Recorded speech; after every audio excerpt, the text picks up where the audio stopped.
Everyone, good evening সবাইকে। দিনটা ছিল বৃহস্পতিবার 23শে জানুয়ারি, সরস্বতী পুজোর আগের দিনকার। রাত্রেবেলা অফিস থেকে আসার সময় কাকিমা ফোন করলো, বললো 5 ফল এনে দিতে, যেহেতু কালকে লাগবে পুজোতে। আমারও একটু বাজার করার ছিল, সেই জন্য একবারেই সব হয়ে গেল। বাড়িতে যেহেতু পূজা, সেই কারণে একটু ব্যস্ততার মধ্যেই যাচ্ছে, কিন্তু নিজের যত্নটা তো নিতেই হবে। মাঝে মাঝে না মনে পড়ে সেই আগেকার দিনগুলো, মানে আমাদের জেনারেশনটা একটু আলাদা ছিল এখনকার জেনারেশনের তুলনায়। এতটা অ্যাডভান্স ছিল না, যেহেতু এই টাইমে আমাদের হাতে ফোন থাকতো না, সেই কারণে কনসেন্ট্রেট পুরোই পুজোর উপরে ঘোরাফেরা, খাওয়া দাওয়া। আমার যেহেতু কোনো বড় দিদি নেই, সেই কারণে পাড়ার দিদিদের কাছে 1 মাস আগে থেকে শাড়ি পরার জন্য বুকিং করে রাখতাম। গাইজ, আমার কাকিমা মূর্তি নিয়ে চলে আসলো। পলাশ ফুল এক জায়গায় পাওনি? না, এমনি ওই যে 20টা পাইছি ফুল এক জায়গায় আছে, একটা না দুটাই।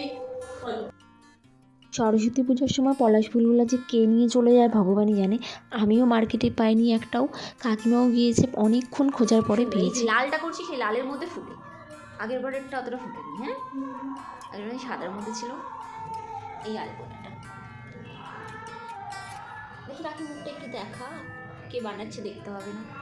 ডিনার তো করে নিলাম, এবার চলো তোমাদেরকে একটু মন্দিরে দেখাই আমার বোন কেমন সাজিয়েছে।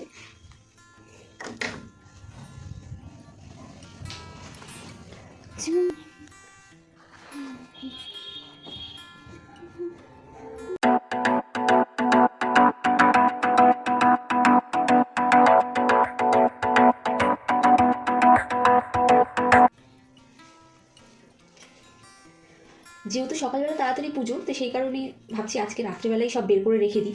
এই শাড়িটা পরবো ভাবছি, আর এই ব্লাউজটার সাথে। তো কালকে 7:30টার দিকে ঠাকুরমশাই চলে আসবে বলেছে, তো এই জন্য আমি এগুলো বের করে রেখে দিলাম, যাতে ঝামেলা না হয় সকালে।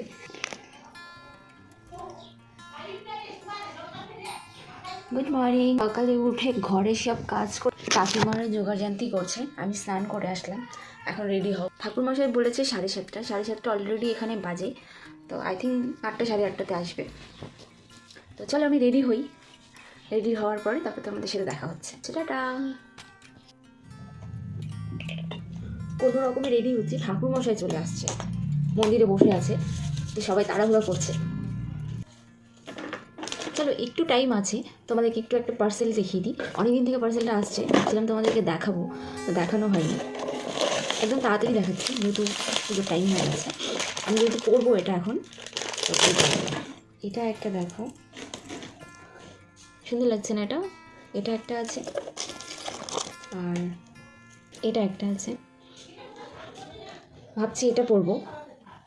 আগেরবার দুর্গা পূজাতেও ওদের কাছে কিনেছিলাম এগুলো। এটা একটা কিনেছি, এটা একটা কিনেছিলাম, এটা একটু ওয়েস্টার্ন টাইপের। আজকে আমি কোনটা পরবো? এটা পরবো না এটা পরবো? এটা তো খুবই সুন্দর লাগে। চলো টাটা, আমি রেডি হই, তারপরে তোমাদের সাথে দেখা হচ্ছে। টাটা। ফাইনালি রেডি আমি, শুধু গলারটা পরেছি, হালকা লিপস্টিক আর শাড়িটা পরেছি।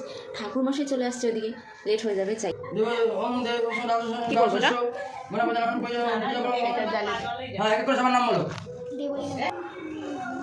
দিদিভাই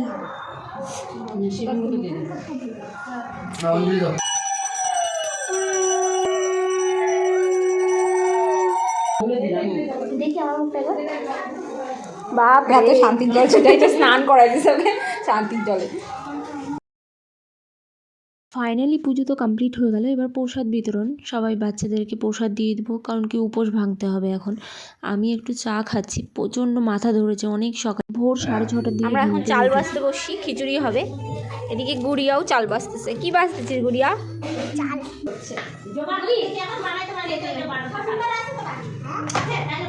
কেমন লাগিতেছি বলিবি, একদম পেতনি পেতনি গাইস।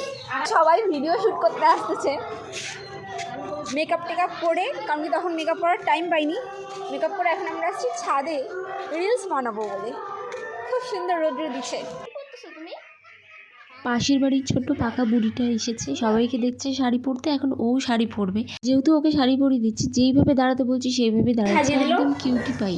কে? আমি? আমার নাম কি? বলো বলো বলো।